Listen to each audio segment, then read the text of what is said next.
NAMM in the Roland Boss booth, looking at the Boss GT1000, which is the latest high-end floor processor for guitar players, which means I'm interested.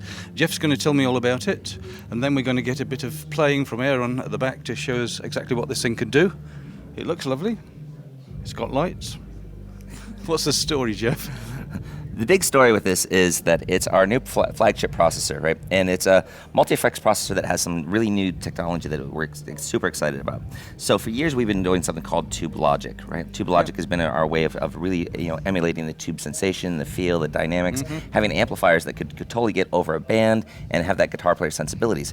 But when you try and go direct, that's always been kind of an issue, right? Or even using a floor processor that feeds your amplifier, that's always been an issue, getting that dynamics. And the reason is that a lot of the dynamics and feel come from the speaker itself. What most people don't realize is that the speaker influences the sound of the amplifier and vice versa. It's an organic relationship that goes back and forth. So, and that's what we feel and so the state of the art today is to use IRs, right? And we have a technology which we call AIRD, or AIRD, which stands for Augmented Impulse Response Dynamics. Dynamics is the key word, right? Because we've taken and finally figured out what the speaker is doing, not just as an EQ system, like a typical IR that people are using today. Because, when people capture their IRs to get their impulses responses, right?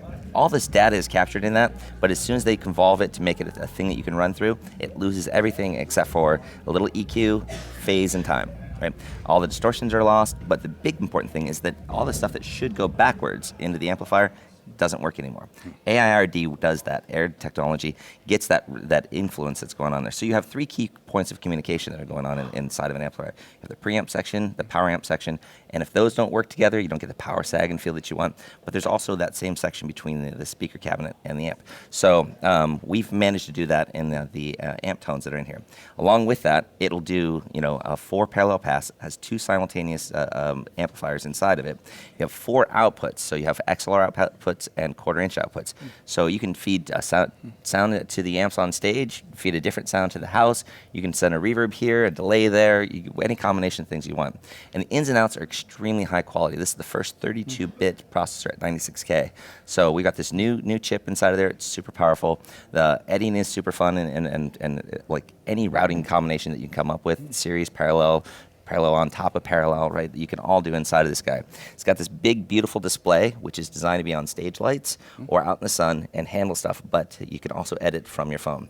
So it's a lower profile unit, as far as size and weight, but if it's still too much for you to carry on the plane for you, just call ahead, have them have a GT1000, bring your phone, and you got all your preset sounds and ready to go. Okay, and I guess if I've bought some of these lovely Celestion impulse responses, I can load those into here as well? No, actually not, right? Because part of the thing is that we need the impulse responses to work backwards, right? So for right now, we're doing our own impulse technology because IR is only one directional.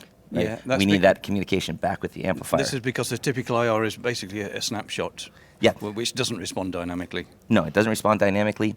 If you think of it like a sine wave, right? To have a perfect sine wave, it has to be perfectly equal on both sides.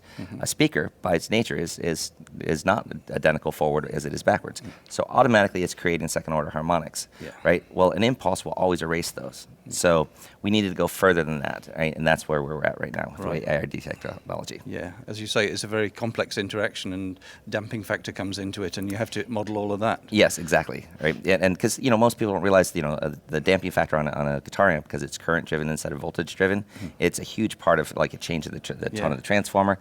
And as a user, we actually get to choose some of that because like the presence knob, it feeds back into the phase inverter, so there's a whole dynamic interrelationship to it. So we've managed to actually get that in there, so you can get this going direct into your studio, direct into the PA, right? You can even plug it in front of your amp or behind your amp because it's going to tune for itself and get those dynamics going there. And I guess that brings back this sense of weight that a lot of the competition kind of lose when you DI them.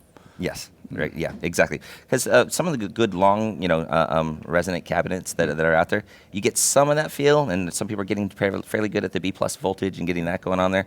But that transformer interaction, that's the sex appeal, and we as guitar players have been craving that, and we finally got it in this.